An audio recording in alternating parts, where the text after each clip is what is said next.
So today we're going to talk about global change.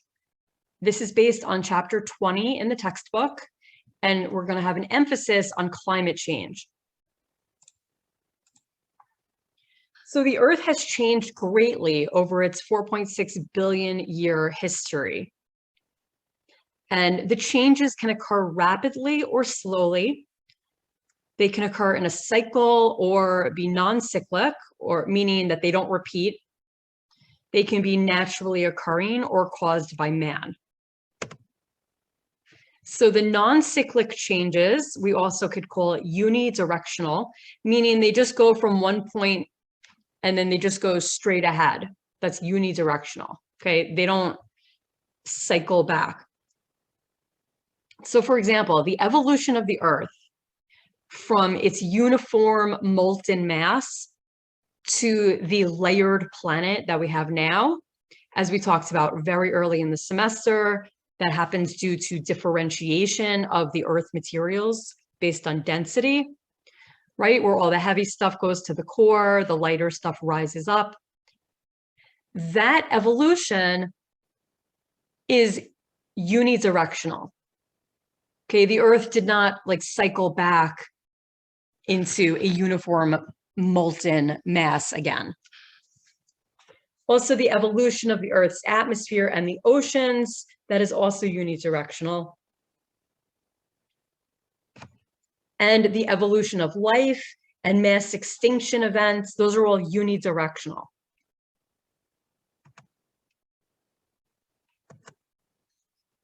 And then there are some cyclic changes that are pretty predictable in terms of the pattern, not necessarily predictable in terms of the timing, like when is it going to happen, but predictable in terms of that it will occur. So for example, the supercontinent cycle, the fact that we go from separated continents and then we have a supercontinent, and then the supercontinent breaks apart into individual continents. And then later on, those individual continents come back together in another supercontinent. That's a cycle. And that's due to plate tectonics. Okay, so we go back and forth. But again, we don't necessarily know the timing of when we're going to have a supercontinent again. But most likely, the continents are going to all collide again in the future, and we would have a supercontinent again. Sea level changes. Sometimes we have higher level of the ocean, sometimes we have lower sea level. And we talked about that in the geologic history chapter, where sometimes we had most of the continents were covered in seawater, and then other times, let's say during glaciation periods, we had a lot lower sea level. The rock cycle, where you have erosion, breaking down rocks into sediments, and then the sediments turn into rocks again. Also, rocks melt down into magma and then turn into rocks again. So the rock cycle, and then biogeochemical cycles of just different materials around the world, different ions that go from rocks into the ocean and then become sediments, things like that. Okay, so your supercontinent cycle, these have existed at least 3 or 4 times over the past 3 billion years, the most recent supercontinent being Pangaea. Your sea level changes. Again, there were periods of time where we have higher sea level, periods of time with lower sea level. A lot of that has to do with either glaciers melting and adding water back into the oceans, or glaciers forming and advancing, and then you're losing ocean water, which ends up as snow, which ends up in glaciers. Also, as ocean water warms up, it expands so that increases your sea level.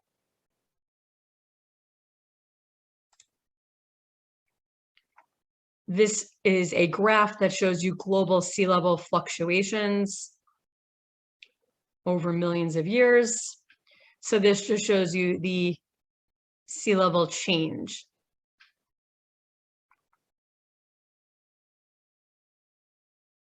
This over here being your last glacial episode.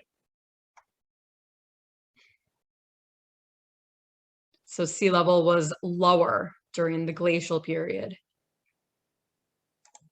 And again, we talked about that during the glacier lecture. So what about climate change? Climate is your temperature and precipitation patterns in an area that's recorded over at least 30 years.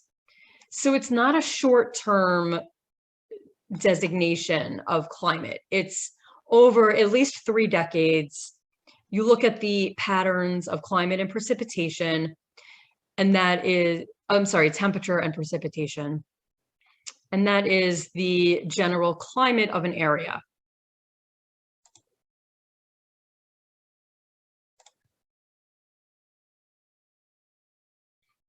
So there are many variables that affect climate, and there are many complex interactions among different Earth systems and processes.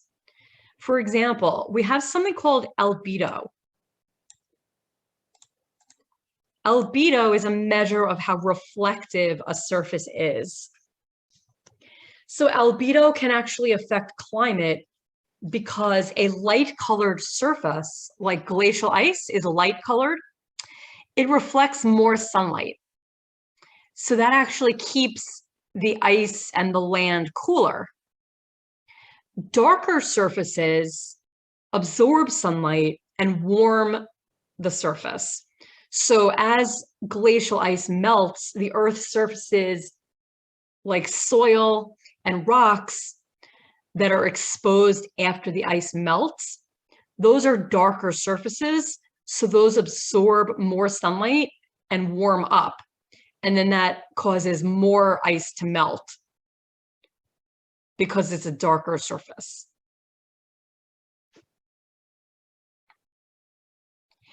And you can experience albedo in the summertime if you wear a dark colored shirt versus light colored shirts. The darker colored shirt, you're going to warm up faster. Or warm up more. So this is figure 20.1. It shows components of the Earth's climate system. And there's a lot of different complex factors that are involved. So the amount of solar energy that we get from the sun, which varies a little bit related to something called sunspots. And the sunspots change in a cyclical pattern, actually. It's the sunspot cycle.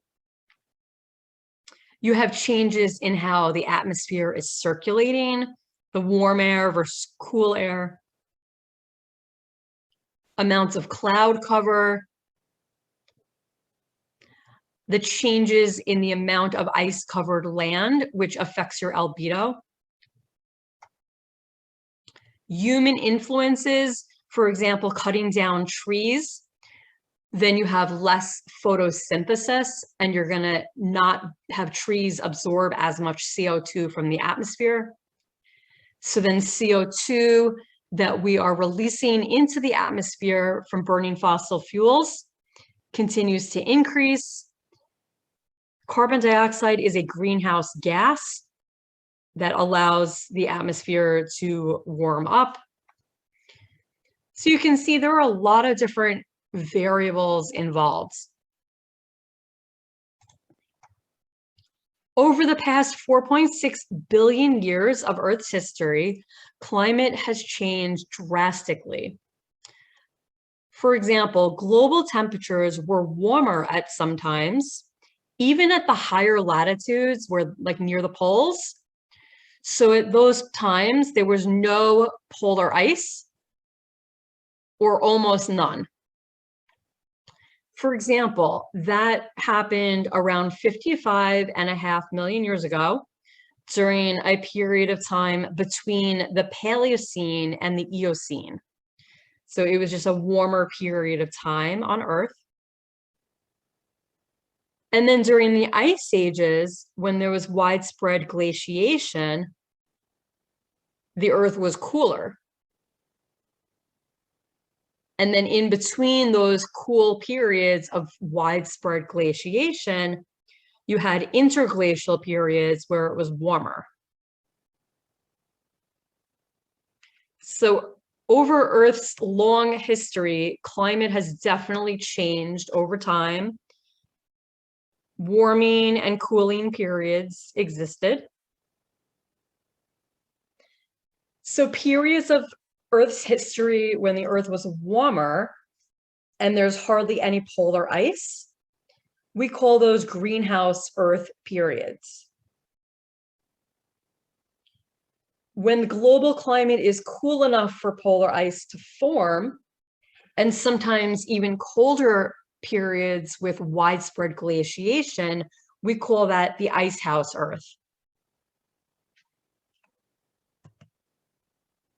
And this shows you over the past 65 million years, the Earth shifting from the greenhouse period to an icehouse. So we're considered to be in the icehouse period now because we have glacial ice. We have Antarctica, we have Greenland, there's sea ice around the North Pole area. So we have polar ice. So we're in an icehouse right now. Okay, and here's the greenhouse.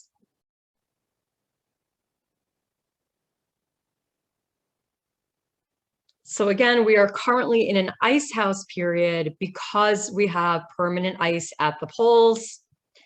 For the last 800,000 years, there has been a cycle of widespread glaciation and retreat.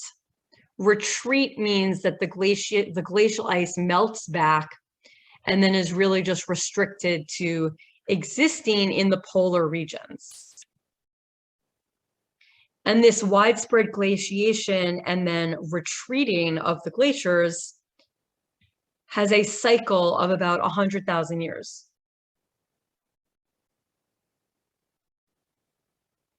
The last period of maximal glaciation was 18,000 years ago. So maximum glacial period, when the most glacial ice, that's what maximum is, like the period of the most glacial ice. The last time we had that was 18,000 years ago. So that was our last peak of the last ice age, like glacial period of the ice ages. So how do scientists know so much about the past climate conditions? From proxy data. Proxy data is data that you collect from things that hold a record of climate conditions from the past. We call that paleoclimate. For example, we can look at tree rings, or we can look at fossils of tiny organisms called foraminifera that are found in ocean floor sediments. We can also look at ice cores. So let's go through all of these. So these are bristlecone pine trees in California, and they could be over 4,000 years old. So trees that are this old, you can actually study the tree rings and get information about climate. So this is what tree rings look like. You can get tree rings by either cutting down a tree and then looking at the tree trunk, you would see all of the tree rings.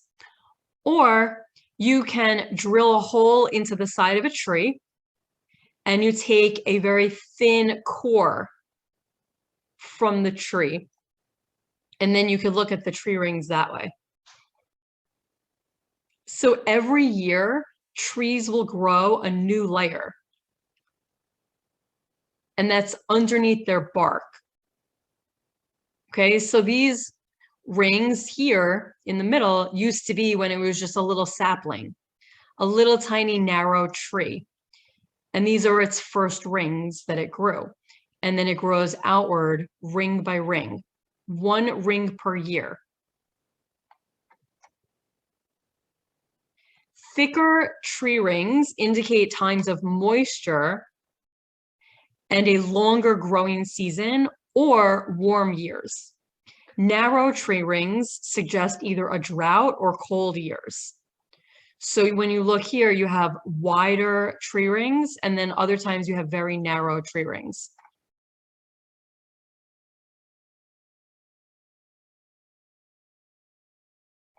And when you look at the outside ring is the year that they drilled the tree core. Okay, so or the year that the tree was cut down. So if this tree was cut down, let's say in the year 2000, the outside ring would be 2000. And then you count inward, year by year. Like 1999, 1998, 1997, 1996, and so on. And then when you get to the middle, that tells you how old the tree is.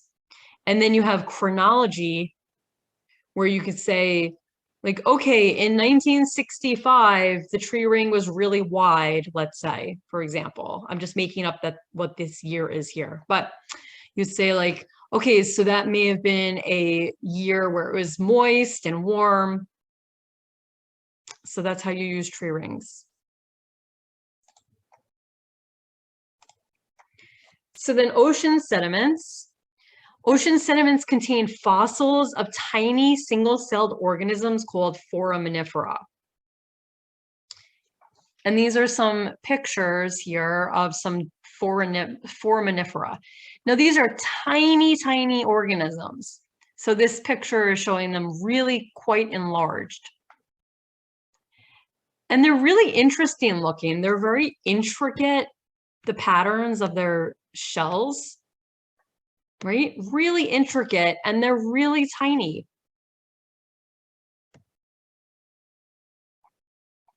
So these are basically plankton, which you may have heard of. But these organisms live over a widespread area of the ocean. And they can live near the water surface. So when they do, they are preserving a record of the ocean and the atmospheric conditions in their shells. And then when they die, their shells fall to the seafloor. And then you can, millions of years later, we're able to go into the ocean sediments and extract these shells and then find information out about the ocean composition and the atmospheric composition of ancient times.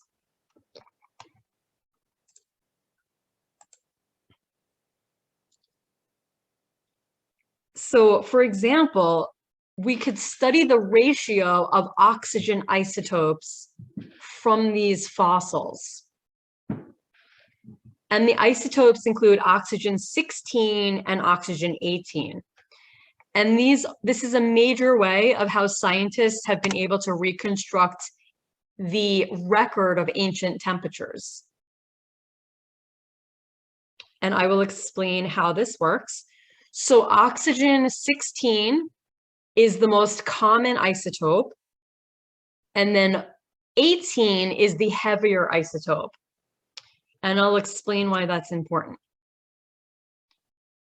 So in the ocean, you have water molecules, and water is made of H2O.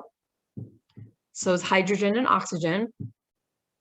So the water molecules in the ocean that have the lighter isotope, the O16, those molecules are going to evaporate more easily than the heavier water molecules, which are made of oxygen 18. So the ocean is made up of a lot of O16 and a lot of O18. So the water molecules that are lighter are the ones with O16, right? So those are going to evaporate more easily. So the water that evaporates is going to turn into precipitation. So your precipitation in general is more likely to have the O16 isotope. So then part of precipitation is snow, and glacial ice is made of snow. So your glacial ice is going to be enriched in the O16, meaning it's going to have more O16 than O18. The ocean water tends to be higher in O18 because the O18 stays behind as the O16 water molecules are more likely to evaporate. So what you're leaving behind in the ocean is more O18.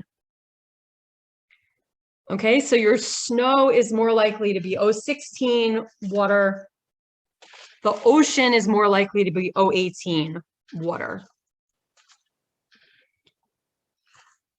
So during periods of widespread glaciation, you're going to have more snow being trapped in glacial ice. So you're not returning the O16 back to the ocean. It's trapped in glacial ice. So your oceans are going to be more enriched in O18. And the sea levels are lower. There's less water in the oceans, and much of the water that was lost from the oceans is trapped in glacial ice. So during periods of widespread glaciation on Earth, the ocean water is more enriched in O18. And then during interglacial periods, the glacial ice melts back into the oceans, returning a lot of that O16 to the oceans in that glacial meltwater. So warmer periods, you have more O16 in the ocean. Widespread glaciation, cold periods, you have more O18 in the ocean. So you're really just looking at ratios of O16 versus O18. And that really tells you if we had periods of glaciation or interglacial periods. Now, how do the foraminifera shells come into play? Their shells are composed of calcium carbonate. It's the same thing that makes like clam shells and oyster shells. So calcium carbonate has oxygen in it. And the foraminifera use oxygen as well as carbon and calcium from the ocean water in order to make their shells. So when they're making their shells from ocean water that contains more O18, that's preserved actually in their shells. So you can actually get a record of the isotopes from the shells. So like these fossilized shells, there's a whole mechanism behind this, but you can actually figure out the ratio of O16 to 18 in the seashells of these fossils. And that tells you at that time period if the ocean was enriched in 18 or if it had more 16 in it. So these foraminifera shells are like ancient thermometers for the Earth, right? So if you have more O16 compared to 18 in the shells, you have warmer periods. If you have less 16 compared to the 018, then it was a cold glacial period. So this is an example of a sediment core.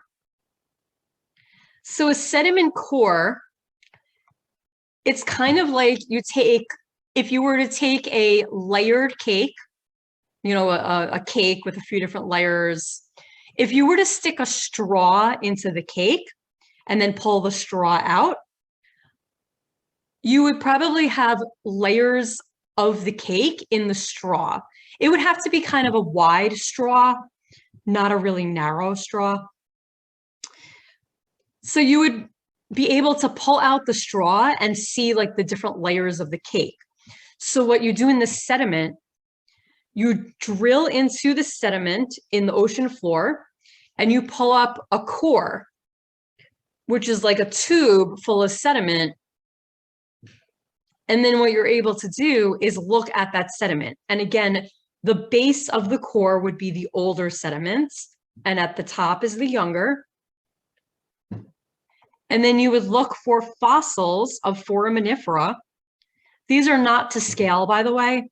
These I made so you can see them because they're really cool looking, but they're very tiny. So these are different foraminifera pictures, really cool looking.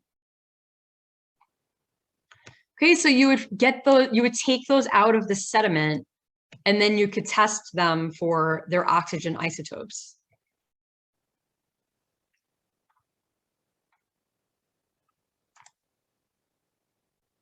And then what about ice cores?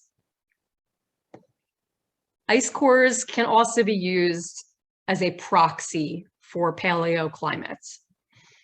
So glacial ice extracted from very old glaciers in Greenland and Antarctica can show scientists information about the climate hundreds of thousands of years ago. So cores can be like 3,000 meters long, which is 9,800 feet. If they're that long, they could represent 700,000 years back in time. So here's an example of an ice core that a scientist is going to be examining. I showed you this video when we did the glacial lecture.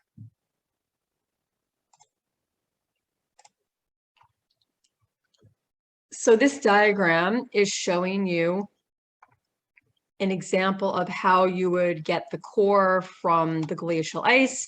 This is showing you that it's 2.2 miles deep into the glacier. And this is from Vostok, Antarctica.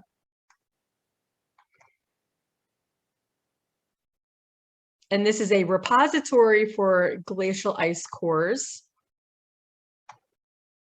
And scientists can study different components of the glacial ice, such as the oxygen isotopes that we just talked about, carbon dioxide levels, and methane from air bubbles extracted from the ice. This picture here shows you ancient air bubbles trapped in the glacial ice. That's similar to in a freezer, when you get ice cubes out of the freezer. Many times the ice has little air bubbles in it. So it's the same concept. The glacial ice has air bubbles in it as well. You can also look at dust, volcanic ash, pollen. So glacial ice is really helpful as a proxy for different aspects of the ancient atmosphere and for climate studies. So again, regarding oxygen isotopes, more O18 can actually evaporate from the oceans when the temperatures are higher.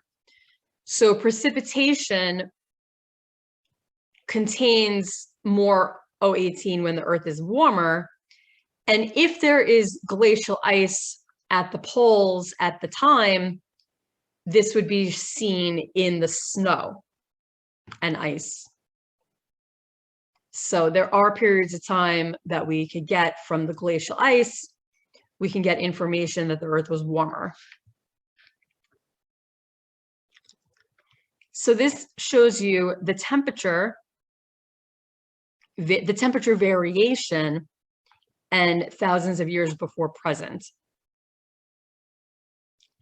So it's basically the last 40,000 years, the temperature variation. And they got this information using oxygen isotopes from the Greenland ice sheet.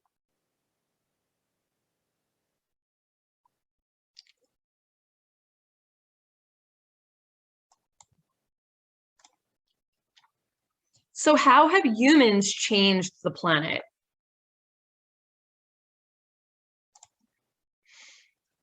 Anthropogenic. That is a term that means caused by man or humans. So different examples of changes of Earth systems related to human activity include clearing of forests and grasslands to be used for farming and land, like farming and ranching land. Destruction of land due to mining. Alteration of habitats resulting from construction and from developing cities and towns. Pollution, climate change, and ocean acidification relating to burning fossil fuels and increasing greenhouse gases in the atmosphere, and sea level rise related to climate change.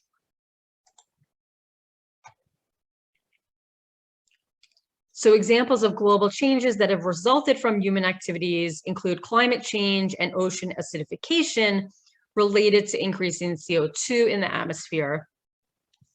And we're going to discuss these now. We're going to discuss these two concepts.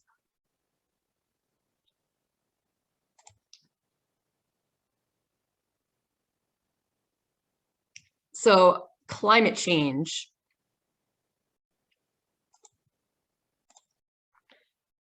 The Earth's average surface temperature has risen about 2 degrees Fahrenheit since the late 19th century, and that is 1.18 degrees Celsius.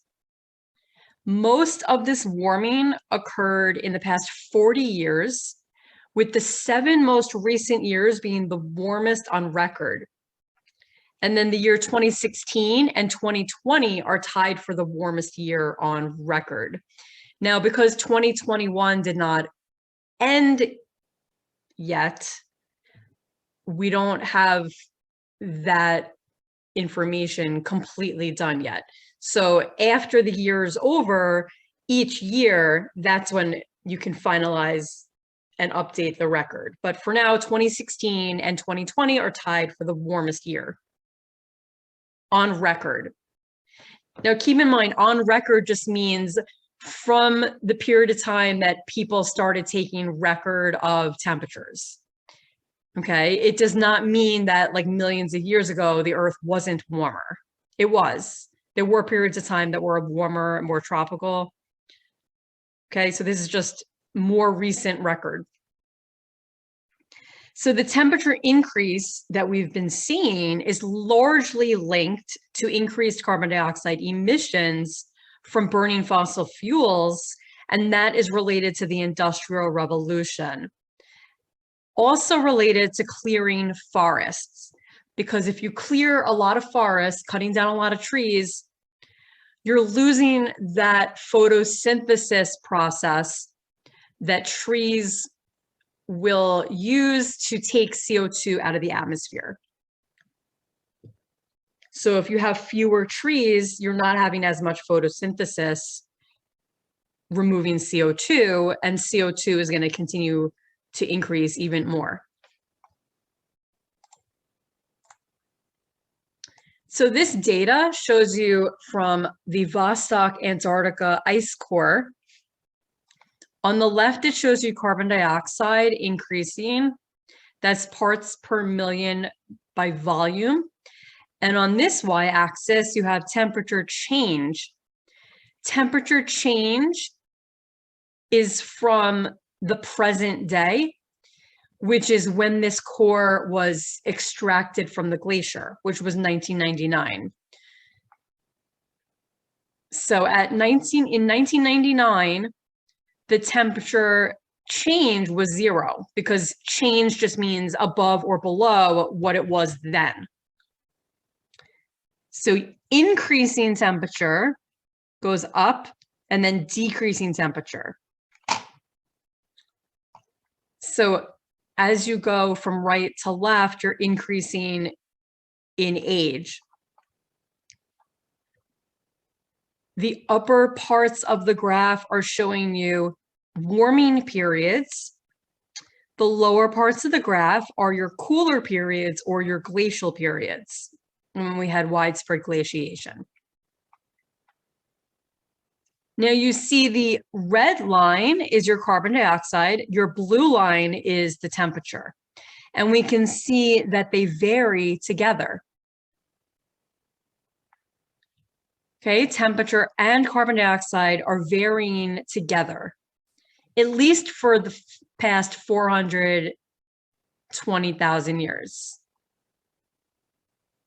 So this shows direct relationship between carbon dioxide and temperature in our atmosphere, and the carbon dioxide in the atmosphere and temperature.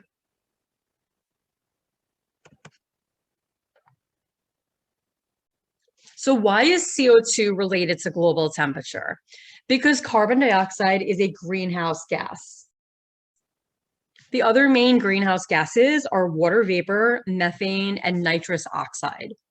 CFCs are also a greenhouse gas, but that is a man-made introduction to the atmosphere, meaning it does not come from a natural source. It's a man-made product that gets into the atmosphere.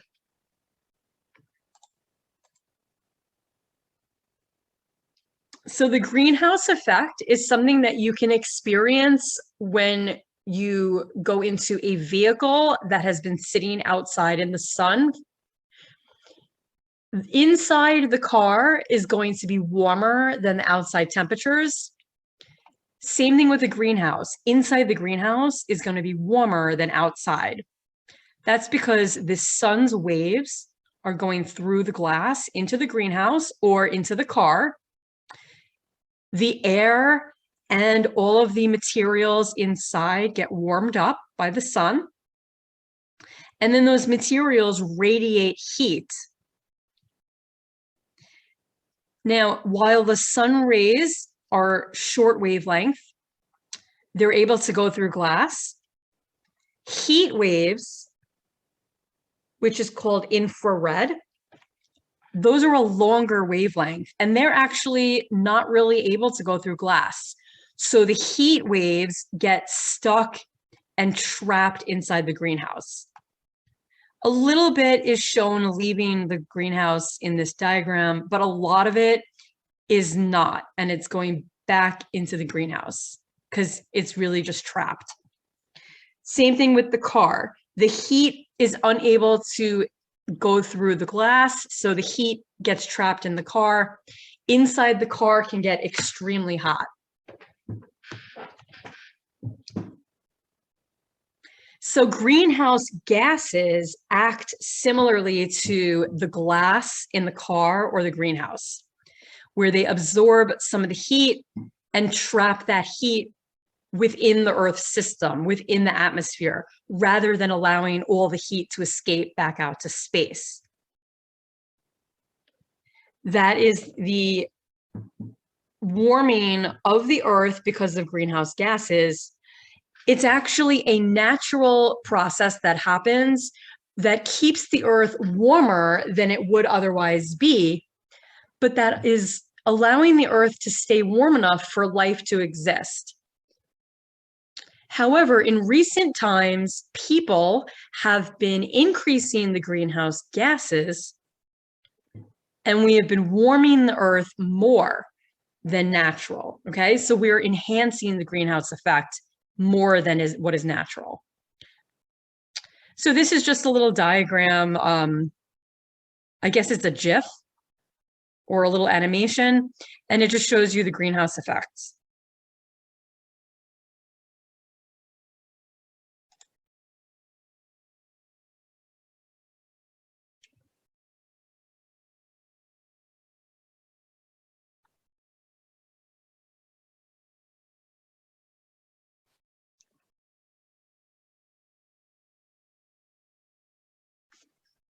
Okay, so if you want to watch it again, the video website is right here.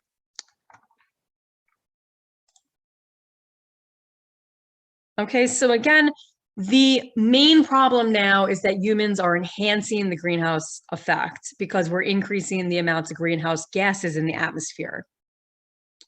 That has led to anthropogenic climate change. Again, the term anthropogenic is man-made, it's caused by people.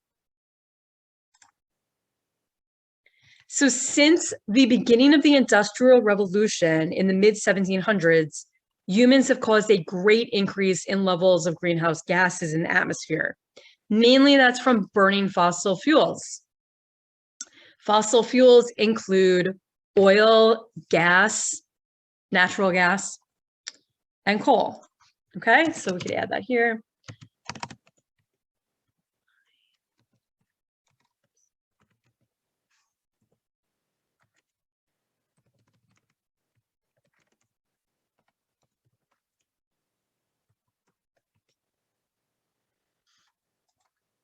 And when you burn fossil fuels, it releases carbon dioxide into the atmosphere, among other gases.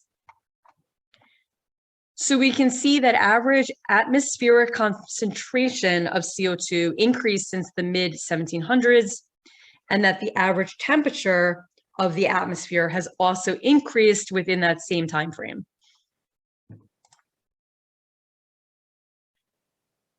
And this shows you carbon dioxide levels and year. So for thousands of years, this goes back all the way to 800,000 years ago. For thousands of years, the carbon dioxide level vacillated between about 300 or less, right? In some cases, the highest over here is about 260, right? Up here, it reaches 300. Down to around 180 or a little bit more in some cases. But that's generally the variability of the carbon dioxide over 800,000 years. And then right around here, this is 1950, is right here. In 1950, it was above 300. Today, it's about 415 parts per million. Okay, so for 800,000 years, it was a steady cycle, up and down, but it stayed within a certain range. Today, we're at 415, which is way above that 300 maximum. Okay, so here, all of a sudden, you're shooting way up into higher numbers of carbon dioxide than we've had in the last 800,000 years. Now, these are direct measurements of carbon dioxide from the atmosphere, as opposed to using glacial ice with the air bubbles to determine the carbon dioxide. This is direct measurements. Now, these measurements are made in an observatory in Hawaii, and that started in 1958. The red line shows you the direct measurements, and you can see they are going up and down, up and down. The reason for that is because, for example, if you look outside today, most of the trees have already lost their leaves. So they're not really using photosynthesis right now, because if they don't have leaves, so they're not removing CO2 from the atmosphere. So that's going to give a higher number of CO2 in a direct measurement. So, excuse me. So in autumn and winter, in the Northern Hemisphere, you're going to have more CO2 in the atmosphere. And then in the spring and summer, CO2 goes down a little bit because you have all the photosynthesis happening.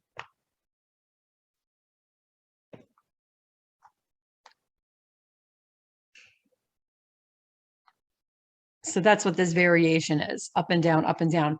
So when they average it out seasonally, you have the black line. So generally speaking, you see carbon dioxide increasing at a pretty steady rate, actually, since 1958, when direct measurements were taken at this observatory.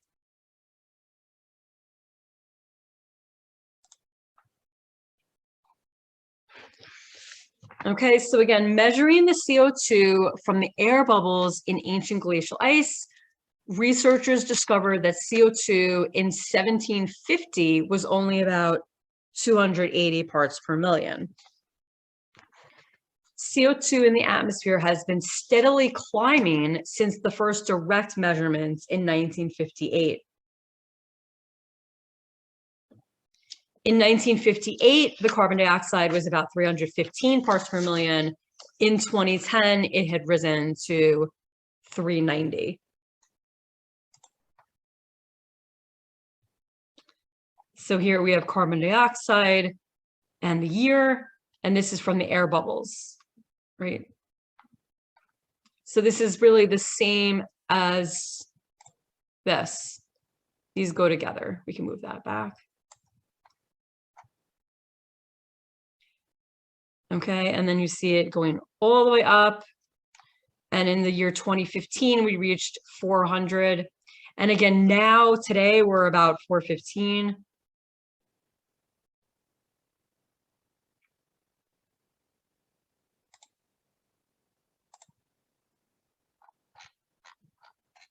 Okay, so what about observations of climate change related to what glaciers and ice shelves are doing, or what is happening to them? So glaciers are sensitive to changes in climate. And if we see glaciers melting, it indicates that there's global warming happening. So over the past 100 years, most glaciers around the world have been rapidly receding or even disappearing completely.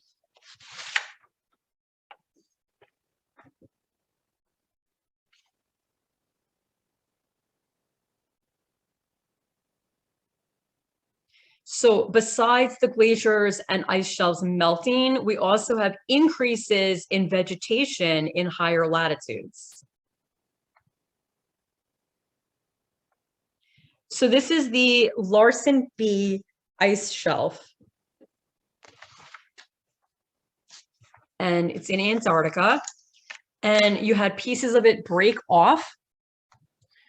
So this is the before picture. This shows you in January 31st, year 2002. You can see how much ice you had as part of the ice shelf.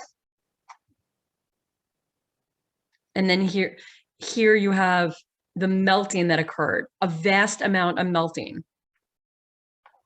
An ice shelf is ice that's over the seawater. Okay, it's not over land, it's over the sea.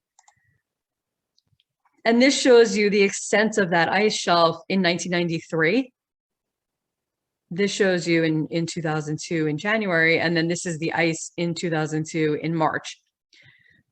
So between 1993 and 2002, you lost a vast amount of the ice shelf.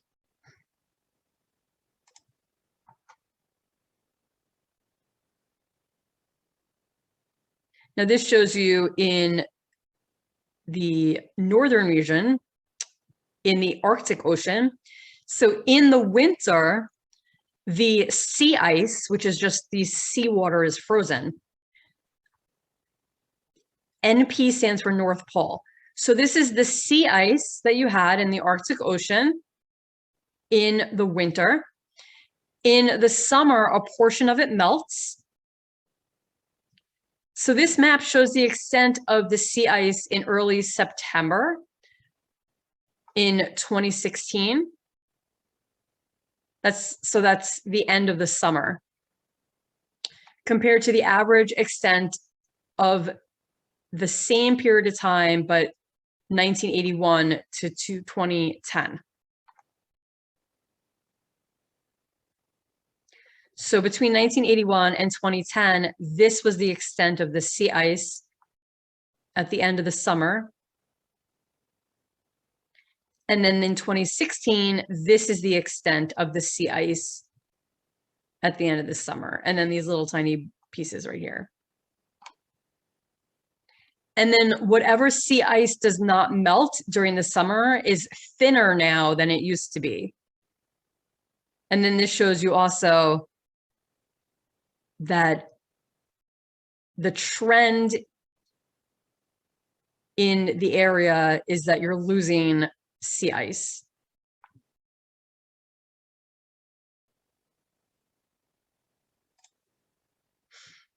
This photo was taken in 2005. So you see the glacial ice is up here.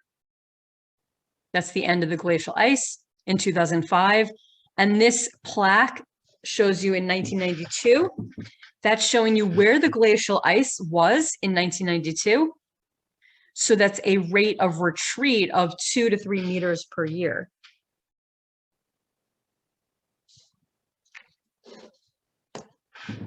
And then they put the rocks here to kind of mark the end of the glacier. I guess that's what that is.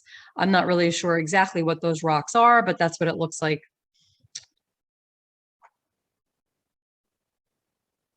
Okay, but you lost all of this ice between 1992 and 2005. This is another picture showing you the same glacial region between 1935 and 2013. This is an area along the southwest coast of Greenland. The glacier lost 3 kilometers, which is about 2 miles. So you can see this is the end of the glacier in 1935. And the end of that glacier is 2 miles that way.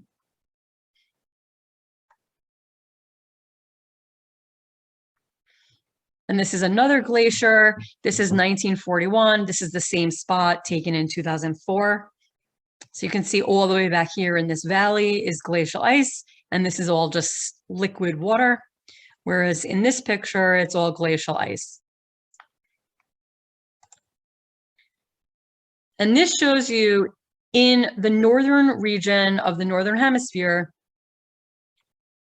that you have about 40% showed increases in plant growth during 30-year period ending in 2012 over this area. So plant growth is shown here. The blue and the green is plant growth. Okay, so all the areas that are blue and green are showing increased plant growth.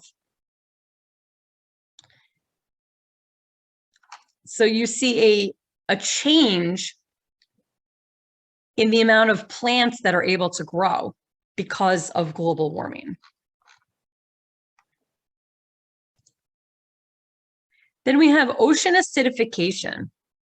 As carbon dioxide increases in the atmosphere, the amount of CO2 that dissolves in the oceans increases.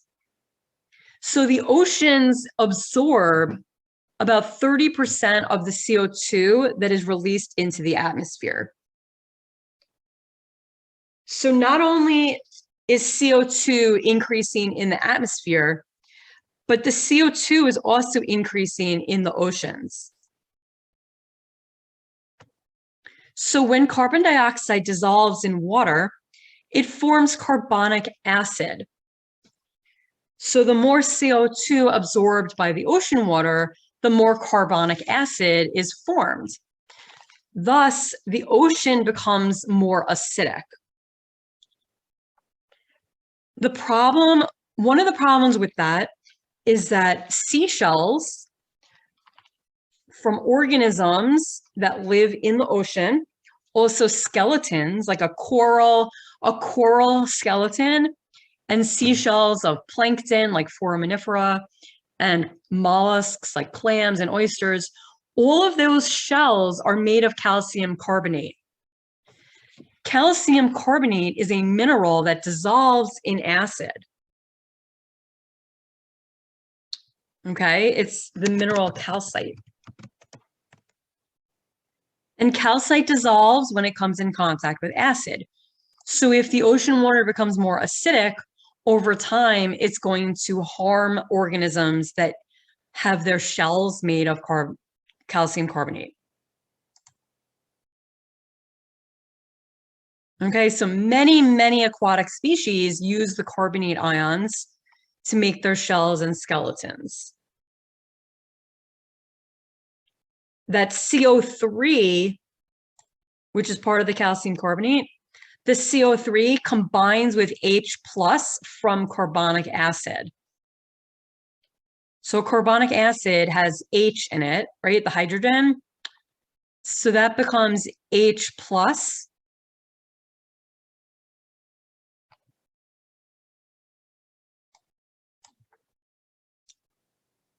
The H becomes H plus, right? From that carbonic acid. So then the CO3 combines with the H plus and then is no longer available in the ocean water to combine with calcium to make CaCO3. So then there's less CO3 for organisms to use in their shells and their skeletons. And the shells that are already made could start to dissolve depending on how acidic the ocean water is. So here is a shell, and it's showing you the carbonate, and it's showing you how this shell is affected as the ocean water becomes more acidic. Acidic would have a lower pH. Okay, so the diagram here is depicting a dissolving shell.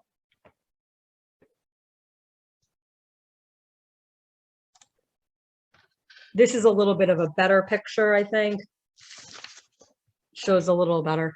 So this you see this pteropod, which is a sea butterfly. It's a tiny sea creature about the size of a small pea. So the dissolving shell is going to hurt the organism. It will affect them. Also, they are a food source, so they're at the bottom of the food chain.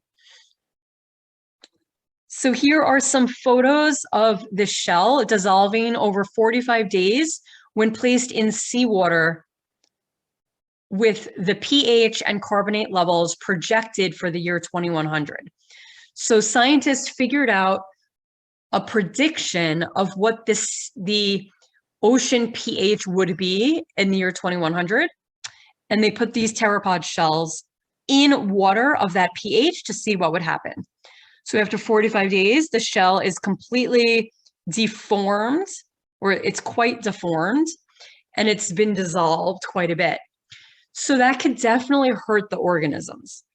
So predictions are, as the oceans become more acidic, these small animals that have their shell made of calcium carbonate will have deformed shells. Their shells will dissolve partially, and they may die or just not be healthy. And these are the base of the food chain. So then organisms that eat them, they may have a problem if more of them die because their shells were deformed. So it could have a widespread problem if we have the oceans continue to become acidic. So this shows you the projection of the pH in the year 2100. the pH in this diagram is showing 2100 as being like 7.8. This is it in 1850, the year 2000, right? So this is the change in the pH, and this is the amount of dissolved carbon dioxide in the ocean water. The dashed line is the projections, and the solid line is the data that we've already had. Okay, so like the dashed line is data that we don't have yet. That's predictions. Other potential consequences of climate change include shifting in climate zones. So that would be like if you have a particular temperate climate zone, for example, the temperate climate zones might move further towards the poles. So if you move further north, you may have a warmer climate than you do today. It also means that dry areas might shift to other areas that are moist today. So you might have just overall shifting of different climate zones. Permafrost would start to melt. It is actually already melting, but it would continue melting. The permafrost is soil that remains frozen for all of the year or most of the year. And that's found in like the tundra area in the Arctic. For example, you're going to have frozen soil for most of the year. So we're already seeing melting permafrost, but that would continue.